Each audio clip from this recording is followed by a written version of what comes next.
Assalamualaikum warahmatullahi wabarakatuh. Perkenalkan, nama saya Ines Zaurelia Sasabila dari UPT SMP Negeri 2 Ulingi. Saya akan menceritakan rangkuman buku yang berjudul Raden Ajeng Kartini yang ditulis oleh Dr. Andes Mardana Safyan Sutrisno Kutoyo dan diterbitkan oleh Mutiara Sumber Widya. Raden Ajeng Kartini adalah pelopor pergerakan kaum wanita Indonesia. Ia bercita-cita mengubah kedudukan dan meningkatkan derajat wanita Indonesia. Raden Ajeng Kartini lahir pada tanggal 21 April 1879 di Mayong, Kabupaten Jepara, Jawa Tengah. Ayah Kartini bernama Raden Mas Adipati Sosroningrat dan ibunya bernama Ngasirah.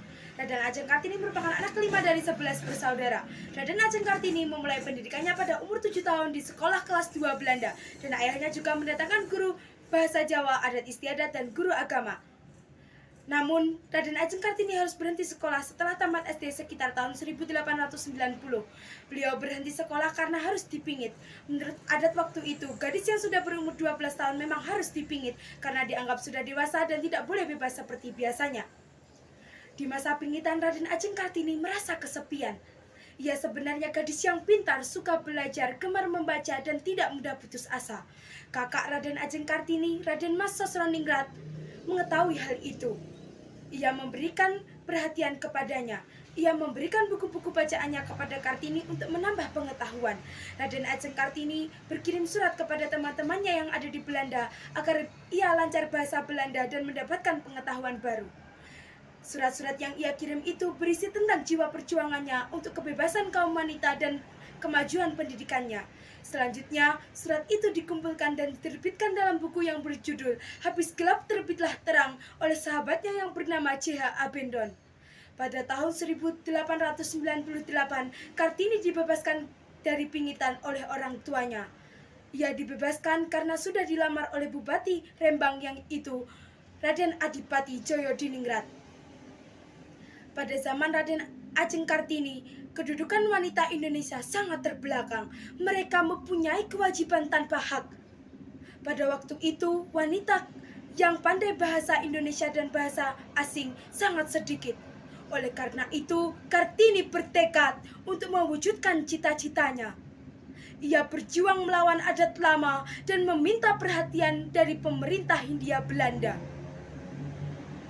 Mulai tahun 1903, Kartini berjuang melanjutkan pendidikannya di negeri Belanda.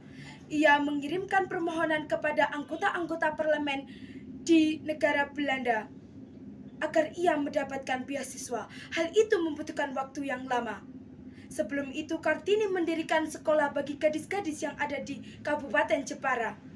Awalnya usaha-usaha Kartini ditentang, namun dengan berjalannya waktu, orang-orang memahami cita-cita Kartini. Saat permohonan Kartini dikabulkan oleh pemerintah Hindia Belanda, ia telah bertunangan dan terpaksa tidak mempergunakan kesempatan itu. Pada tanggal 8 November 1903, Raden Ajeng Kartini dan menikah dengan Raden Adipati Djayadiningrat. Setelah menikah, suami yang baik hati itu tidak tinggal diam. Ia mendirikan sekolah bagi gadis sesuai dengan keinginan cita-cita Kartini. Sejak saat itu, mulailah masa baru bagi dunia pendidikan Indonesia. Berturut-turut didirikan sekolah kepandaian putri di Jakarta, Madiun, Bogor, Malang, Cirebon, Surabaya, Surakarta, dan Rembang. Namun sayang, Kartini tidak dapat melihat semua hasil usahanya. Setelah melahirkan anak pertamanya, Raden Mas Susalit, pada tanggal 17 September 1904, Kartini meninggal dunia pada umur 25 tahun. Sesudah Kartini wafat, sekolah makin berkembang di seluruh Indonesia. Pada masa pergerakan nasional, wanita Indonesia ikut dalam pergerakan politik. Sesudah Indonesia merdeka, kemajuan wanita Indonesia semakin pesat. Mereka ada yang menjadi menteri, duta besar, sarjana, pengusaha, dan memimpin di berbagai bidang pendidikan, serta sebagai presiden. Sekian sinopsis dari buku Raden Ajeng Kartini. Wassalamualaikum warahmatullahi wabarakatuh.